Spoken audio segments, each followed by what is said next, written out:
안녕하세요, 여러분. 혹시 상상해 보셨나요? 암호화폐 시장에 잠들어 있는 그 어마어마한 비트코인 자본이 깨어난다면 어떤 일이 벌어질까요?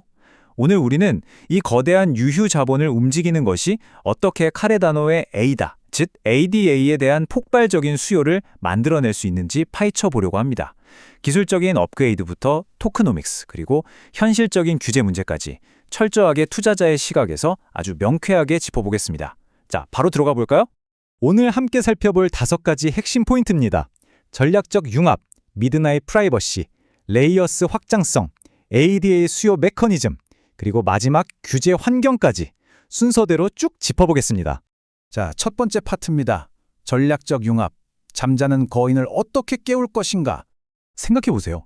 비트코인은 진짜 압도적인 유동성을 가지고 있지만 디파이 기능이 없죠. 왼쪽을 보시면 그냥 지갑에 가만히 누워 있습니다. 이자도 안 붙고 뭔가 해보려면 중앙화된 거래소에 맡기는 리스크를 져야 해요. 그런데 카르다노의 새로운 폭원 프로젝트가 이걸 완전히 뒤집어 놓습니다. 비트코인이 카르다노 위에서 안전하게 보관되면서도 지속적으로 수익을 물어다주는 아주 적극적인 금융자원으로 변신하게 되는 겁니다. 여기서 카르다노 창시자인 찰스 호스킨슨이 아주 핵심을 찌릅니다. 비트코인 유저들도 복잡한 금융거래를 원하고 완벽한 프라이버시를 원한다는 거죠. 카르다노는 바로 그 지점을 파고들어서 비트코인 유저들을 대신해 그 무겁고 복잡한 프로그래밍을 다 처리해주는 든든한 엔진 역할을 하겠다는 겁니다. 프라이버시 얘기가 나왔으니 자연스럽게 두 번째 파트, 미드나잇 프라이버시로 넘어가 보죠. 큰 돈을 움직이는 기관이나 개인 투자자 입장에서 한번 생각해 볼까요? 내가 디파이에서 이자 좀 받겠다고 내 금융 정보가 블록체인에 낱낱이 공개되는 거 절대 원치 않겠죠? 그래서 이 미드나잇이 정말 중요한 겁니다. 민감한 거래 데이터를 철저하게 보호해주기 때문에 비트코인 유저들이 아무 걱정 없이 카르다노 생태계로 넘어올 수 있게 만드는 핵심 다리 역할을 하는 거죠. 어떻게 돌아가는지 볼까요? 아주 심플합니다. 먼저 막대한 비트코인 유동성이 싹 들어옵니다. 그럼 바로 미드나잇이 개입해서 민감한 정보들을 싹 가려주죠. 마지막으로 유저들은 내 자산에 대한 통제권을 꽉 쥔 채로 내가 원하는 조건에 맞춰서 안전하게 디파이 수익을 챙겨가는 겁니다. 가만히 있던 돈이 아주 은밀하고 스마트하게 일하는 돈으로 바뀌는 거죠. 자, 그럼 세 번째 파트, 레이어스 업그레이드를 통한 압도적인 확장성을 살펴보겠습니다. 근데 여기서 아주 현실적인 의문이 하나 생깁니다. 전 세계의 비트코인 자본이 물려오면 카르다노 네트워크가 그걸 안 뽑고 버틸 수 있을까요? 인풋 아웃풋 그룹이 준비한 비장의 무기가 바로 이 레이어스 프로토콜입니다. 데이터 처리 용량을 그야말로 폭발적으로 늘리기 위해 제안된 아주 스케일이 큰 합의 알고리즘 업그레이드죠. 와, 이 차트 한번 보세요. 지금의 처리량도 훌륭하지만 레이어 2 업그레이드가 적용되면 최소 10배에서 최고 65배까지 뜁니다. 말 그대로 기하급수적인 스피드업이죠. 외부의 막대한 자본을 온전히 다 받아내기 위해 꼭 필요한 인프라 확장이자 엄청난 기술적 도약입니다. 65배가 어느 정도냐고요? 초당 1000건 이상입니다. 1000TPS가 넘어가요. 이 정도 파워라면 비트코인급의 유동성이 해일처럼 몰려와서 스마트 컨트랙트가 수없이 돌아가도 버벅거림 없이 아주 매끄럽게 소화할 수 있다는 강력한 확신을 줍니다. 자, 드디어 여러분이 가장 집중하셔야 할 네 번째 파트입니다. ADA 수요 메커니즘. 이게 투자자 관점에서 가장 핵심이 되는 부분이죠.